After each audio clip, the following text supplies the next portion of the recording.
नमो India, मैं हूं SR5। स्वागत है आपका वर्ल्ड अफेयर्स हिंदी में। तो आइए समझते हैं कि आखिर मामला क्या है। दरअसल जब आप एक ऐसे आर्टिकल देखते हो जहां यह स्पष्ट कराया जा रहा है कि चाइना के कुछ ऐसे लोग जो कि चाइनीज नागरिक और ऐसे विषय में वहां की सरकार कह रहे हैं कि भाई साहब खुद टिकट खरीदो और निकलो वहां से, ये गजब की स्थिति हो जाता है। ना सिर्फ आर्टिकल के माध्यम से सुन के आपको अजीब लगा होगा, बल्कि विश्व लेवल में इसकी थूक देने योग्य माना जा रहा है इस स्टेटमेंट को, क्योंकि बिल्कुल घटिया एक ऐसा देश जो कि अपने ही जनता के साथ ऐसी हरकत करता हो।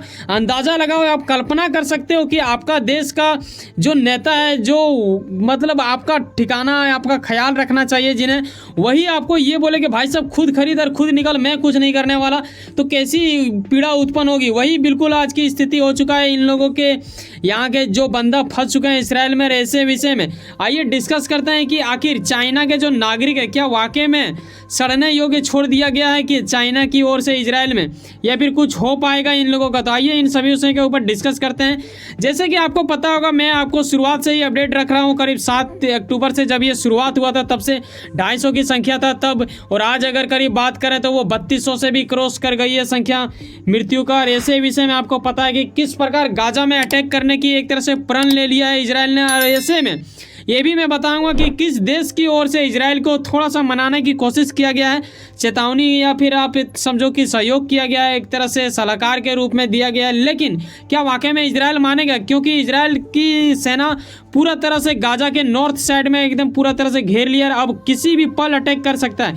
ये अटैक कब का हो जाता है, लेकिन अभी इसलिए थोड़ा धीमी पड़ चुका है क्योंकि वहाँ का वातावरण माहौल थोड़ा चेंज हो चुका है, क्योंकि 6000 इनके ओर से 6 दिन में ही बम पटक दिया गया। तो उतना जब धुआं धूल होगा तो क्या ही होगा, वहाँ का मतलब मैप पूरा तरह से गड़बड़ दिख रहा है। तो यही वजह है कि थोड़ा लेट हो रहा है, लेकिन संभावना हद से ज़्यादा बढ़ गया है कि ये कभी भी अटैक करने वाला है। अब तक आप सुन लोगे कि हाँ इसके ऊपर ऐसा कुछ हो चुका है। लेकिन आपको ये समझना चाहिए, जब हम बात कर रहे हैं चाइना की ओर से, तो हमें कहीं ना कहीं इनके साथ जो संबंध जुड़ता है उसके बारे में डिस्कस करना होगा, तब हम इस चीज़ को समझ पाएंगे।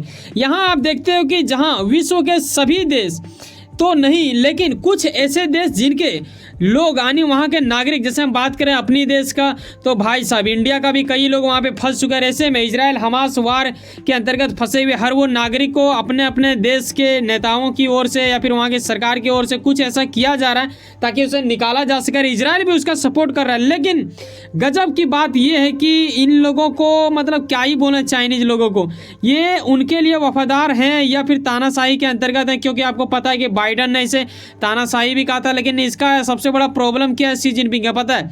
ये बंदा इस चीज़ को मतलब खूब समझता है बेहतर तरीक़ा से कि कैसे हमें बाइडन को मतलब पीछे पछाड़ना है और यूएस से भी आगे बढ़ना है। चाइना का ही झंडा हर जगह लहराएगा। बेटा लहरा लोगे तो क्या फ़र्क पड़ेगा जब तुम्हारे घर के लोग ही तुमसे मतलब नाराज़ होंगे, अपने ही जनता को तुम बचा नहीं पाते हो। कम से कम कोशिश तो करता है, अगर हार जाता तो अलग बात है। हालांकि इन्होंने ऐसा क्यों किया इसके बारे में मैं बताऊँगा। लेकिन मैं बात करूं अगर अपना भारत का, तो भाई साहब यहाँ आप देखते हो ऑपरेशन अजय, जो कि काफ़ी अच्छा शुरुआत कर दी गई है हमारे देश की ओर से। और ये मैंने आपको वीडियो बना के भी दिखाया था, ये थंबनेल अगर नहीं देखे जाके देख लेना।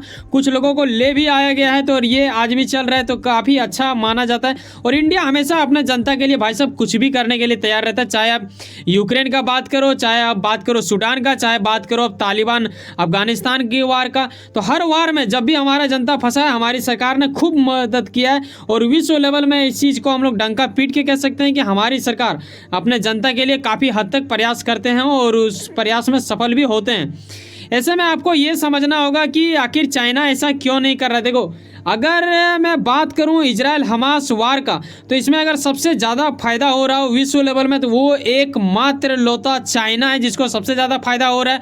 हाँ, बाकी देशों का भी फायदा हो रहा है, जहाँ तक कि रूस को भी देखो तो उसका भी फायदा कुछ कुछ हो रहा है। लेकिन आज हम रूस का नहीं, हम बात करने वाले चाइना का। देखो यहाँ एक लाइन मैंने लिखा है IMEC, इसका मतलब होता है India middle east Europe economic corridor, जो कि आपको ये भी पता होना चाहिए कि चाइना का एक पुराना चल रहा है BRI, ठीक है। ये दरअसल अपना कॉरिडोर बनाते हैं। और इंडिया ने जो G20 9 से 10 सितंबर के बीच 2023 में यानी बीते महीनों में हुआ है, उसे इंडिया की ओर से ही होस्ट किया गया था और हम ही लोगों की ओर से वो जन्म दिया गया, एक तरह से आप बोल सकते हो, India middle east Europe economic corridor को, जिसका एक तरह से प्रहार था इस BRI के ऊपर और BRI को कुचल देने की स्थिति उत्पन्न कर दी गई थी।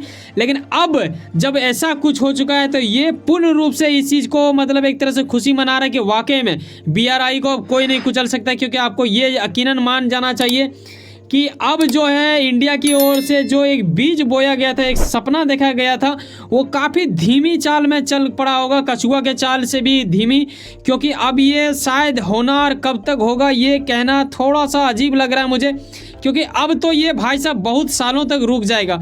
क्योंकि जहाँ तक मैं समझ पा रहा हूँ, जहाँ तक जो महाअनुभवी होते हैं इन चीज़ों को लेके, उन लोगों का भी कहना है कि भाई साहब ये कॉरिडोर के ऊपर काफ़ी बड़ा एक तरह से चोट पहुँचा है। कहीं ना कहीं चाइना का ये भी स्टेटमेंट आप देखो कि इन्होंने अपने जनता का परवाह ना करते हुए ये जरूर कह दिया कि इजराइल ने अब जो कर रहे हैं ना गाजा के साथ, वो दरअसल इनका आत्मरक्षा नहीं है, यानी वो खुद को अब नहीं बचा रहा है, वो दरअसल उससे परे जा चुके हैं, आगे बढ़ चुके हैं, यानी गाजा की ओर जो ये बढ़ रहे हैं इसका ये कहीं ना कहीं निंदा कर रहे हैं एक तरह से, यार ना ही पूर्ण रूप से ये निंदा भी नहीं कर रहे हैं यार।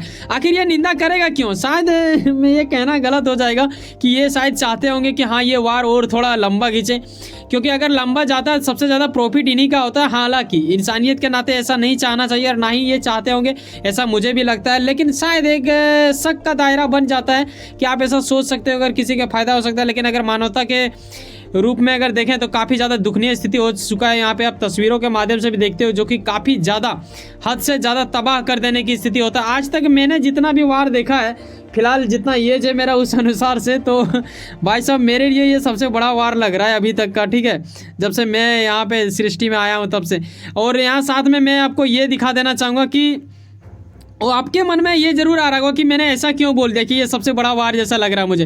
देखो वार तो इससे अच्छा खासा बहुत ज़्यादा हुआ है, लेकिन इसलिए मैं कह रहा हूँ क्योंकि इसमें इंसानियत को कुचला जा रहा है ना। जैसे मान लो तुम बम गिरा रहे हो 6 दिन में 6000, या फिर गाजा की ओर से जो शुरुआती अटैक किया ये फिलिस्तीन का आतंकी संगठन हमास की ओर से किया गया, जिसे कई सारे देश आतंकवादी मानता ही नहीं है, कुछ देश आतंकवादी मानता है।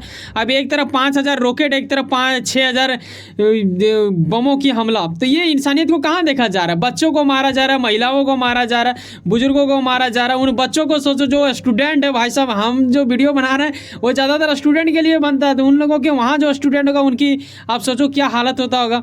लेकिन छोड़ो हटाओ, अब जो हो रहा है वो हमारे और आपके बीच में नहीं है, हम लोग बस एक तरह से सच को रख सकते हैं और कहीं ना कहीं हम और आप बात कर सकते हैं, उसके अलावा और कोई चीज़ नहीं हो सकता।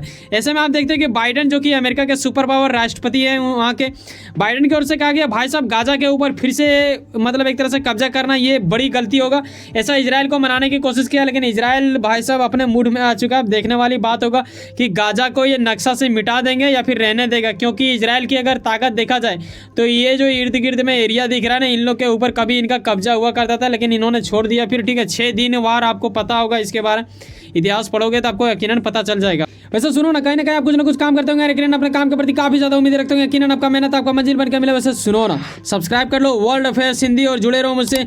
चलो मिलते हैं किसी नेक्स्ट वीडियो में। जाने से पहले एक बात ख्याल रखना भाई साहब, अगर आपको वाकई में लगता है कि हमारे अंदर वो गुणवत्ता है, एक सब्सक्राइब जो बिल्कुल फ्री होता है करके जाना। मिलते हैं किसी नेक्स्ट वीडियो में। बाय, जय हिंद, जय भारत।